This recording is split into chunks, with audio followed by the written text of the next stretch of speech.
Good morning, ladies and gentlemen. Please join me in Gasho. Namo Amida Butsu, Namo Amida Butsu, Namo Amida Butsu, Namondaps, Namondaps, Namondaps.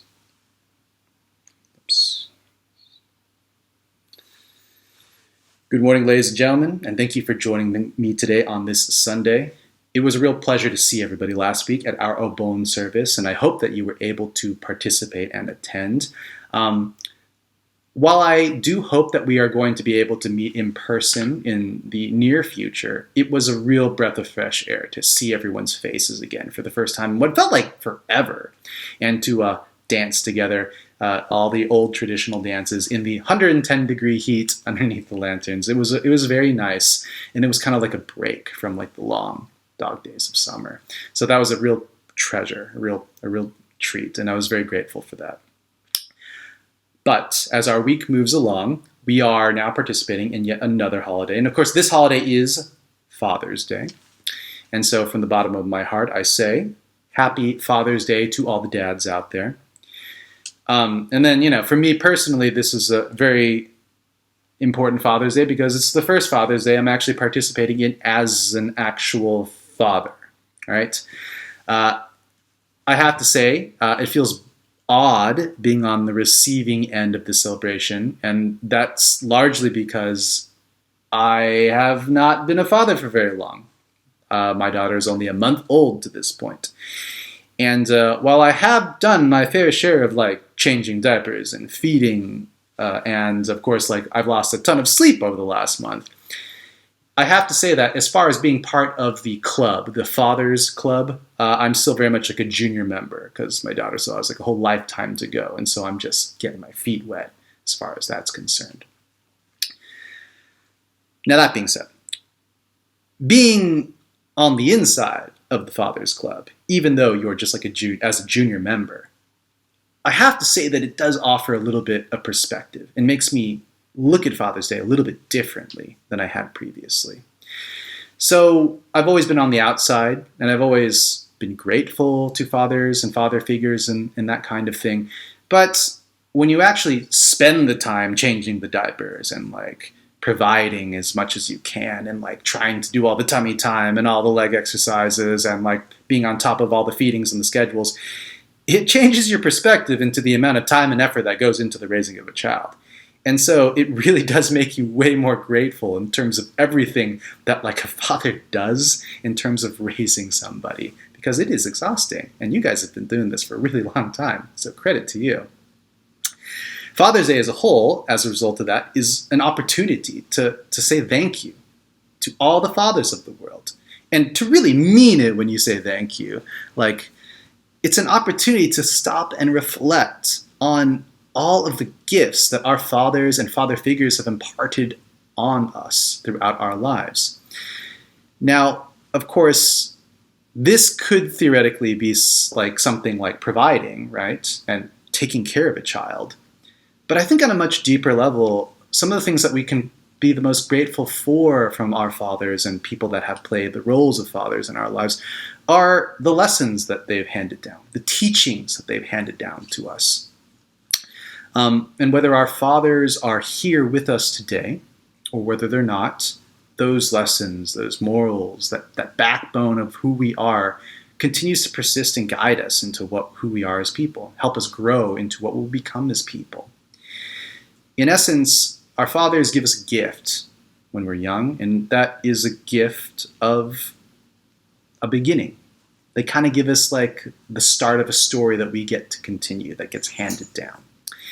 So as a result of that, what they impart on us is really nothing short of who we are as people to begin with. So along these lines, I'd like to tell you a little story about an important figure from the history of Jodo Shinshu. And this is the story of a man named Uruma no Tokikuni. Now, some of you may have heard this story before, but alas, it's a good one. So Uruma no Tokikuni was born in the town of Kume in Mimasaka province, which is a present-day Okayama prefecture. And this is located about 400 miles west of Kyoto. He was a member of one of the leading families in the province, He was also a local official in charge of police activity to maintain public peace and order.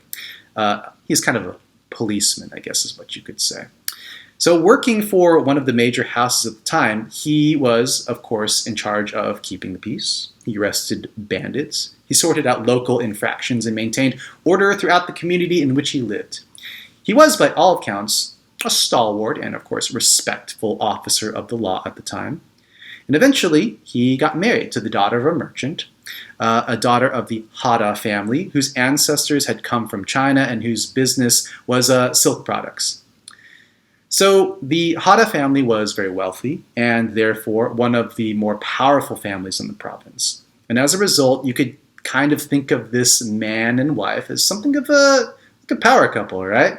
Like things are going great for them. This is a couple with a great deal of influence during that period of time. They had nice jobs. They had the right name. Now, unfortunately, not all was well with them during that period of time.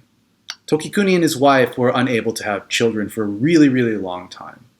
And in their despair, they sincerely prayed to the Buddha for a child.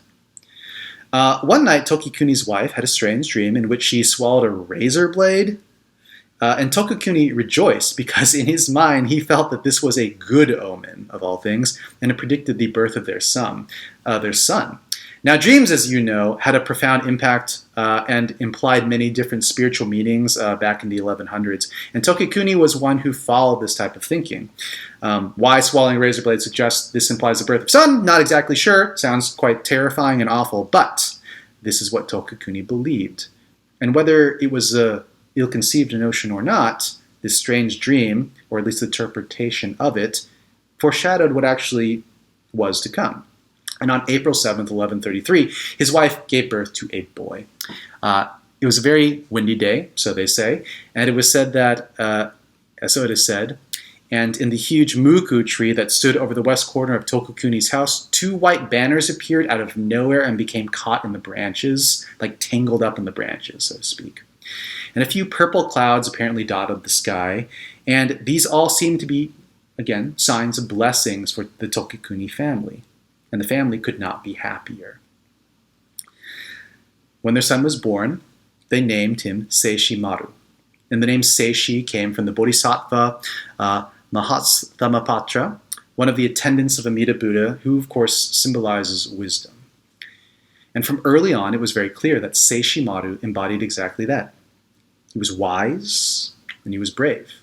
And he showed incredible intelligence, but also mirrored his father's steadfast bravery. 9 years would go by. Tokikuni, his wife and son became a family, and they grew together. Tokikuni kept the peace, while his wife bore the fruit of the silk her family sold. And of course, Seishi Maru grew older, braver, wiser by the day, under the guidance of his mother and his father. They lived, I guess you could say for this stretch, a near perfect life, as far as they could. But, not all good things last, and unfortunately, this was the case of the Tokikuni family as well. In 1141, when Seishi Maru was 9 years old, a tragedy befell them. As time went on, a newly powerful family began to fight over the province, and Emperor Horikawa came to the conclusion that in order to win, he needed more faithful representatives to provide jurisdiction for his authority. Tokikuni was an officer, but he wasn't explicitly, how we would say, the emperor's man during that period of time. And so the emperor devised a plan to replace him with a man named Akashi no Sada Akira. Sada Akira was a local official sent by the lord of the province, the Emperor Horikawa, to govern the area in the place of Tokikuni. And as he was on one of his patrols one evening, he was ambushed and struck down in the line of duty. Tokikuni, therefore, suffered a fatal blow. And he did not die on the spot, but he was gravely, fatally injured. He was taken to his home for treatment, though it was understood that he would not survive the night. It did, however, afford him a small amount of time to speak with his wife and, of course, to speak with his son in his final moments. So you can picture this. He's on the cusp of death. His life is ending. And he's been set up, essentially. He's been taken out for a lack of faith for his emperor and replaced. And this is the cause of his death. His son, Seishimaru, is enraged at this. His eyes are filling with tears. He's pounding his fists on the floor beside his father. And he says that he's going to kill the man that attacked his father. He swears revenge. And he says that if it's the last thing he would do, he will kill him. Tokikuni is dying. And at this moment, at the end of his life, he turns to his son, seeing this, and he says, "If you take revenge, then that man's son will become enraged and will vow to kill you someday. And then your son will want to take revenge and kill that man. The killing will go on endlessly for generations and generations. The only way to stop such violence is to become a Buddhist monk." And at this, Tokikuni dies. These are his last words to his son before he passes away. Seishimaru hears these words, and he does not seek revenge. And instead, he is sent to his uncle's temple to carry out the final words of his father. And his uncle, Kangaku, is of course the younger brother of his mother and was the head of the priests of the Bodaiji temple, located about 65 miles north of Seishimaru's birthplace. It was there that Seishimaru began to study the Buddha's teachings. And while teaching Buddhism to him, Kangaku realized that Seishimaru had this great ability and a lot of potential to learn more and become a tremendous Buddhist scholar. And so he decided to send him to Mount Hiei, center of Buddhist study in those days. And it was there that he was bestowed yet another name, and this is the name that we call him today, Honen Shonin, the teacher of Shinran Shonin and the founder of our sister faith, Joroshu. Tokikuni's words reflected the deep interconnectedness that lies at the heart of our practice. However, more than this, his words touch on the responsibility that goes along with this type of teaching.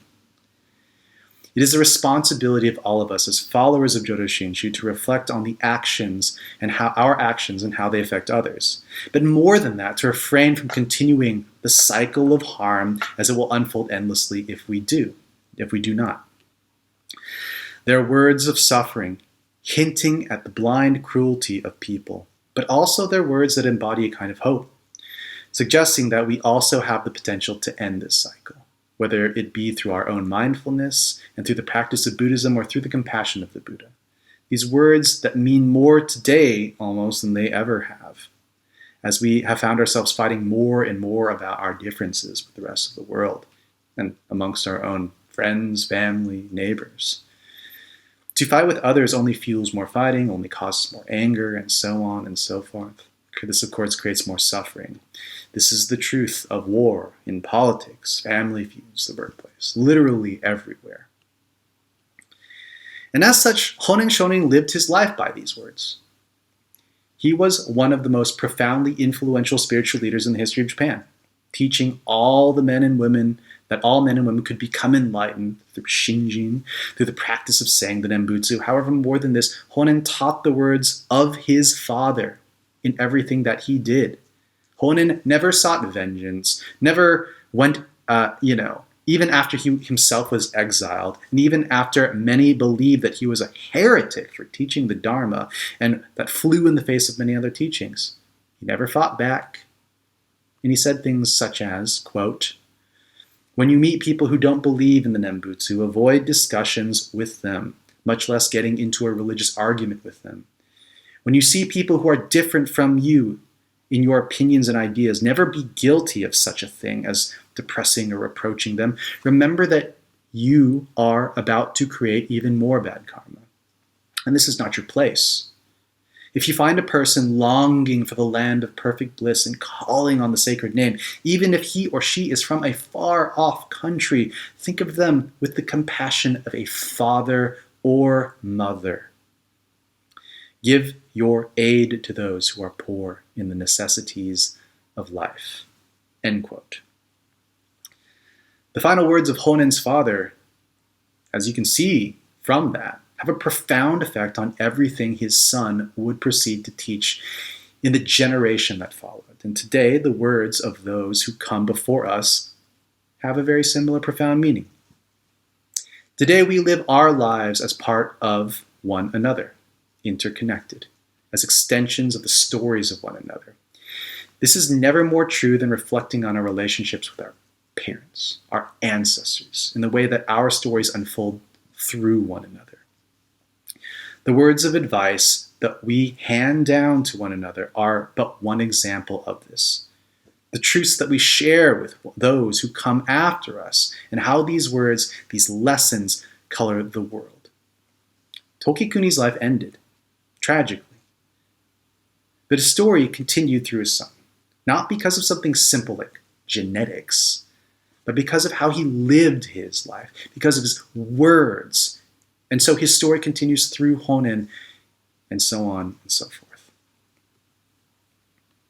Maybe our fathers don't always impart wisdom for us in such compelling ways as Tokikuni did. And maybe our father's wisdom is not always the most sage. Buddhist monks with infinite wisdom and compassion they're not always Buddhist monks with infinite compassion at all times. But they have their moments, right? And make no mistake that they're teaching us lessons all the time, if we only take the time to reflect and listen. It's how they live their lives, or in some cases, maybe it's how they didn't live their lives. It's their actions, their words. Just at times, it's what they don't say or don't teach us.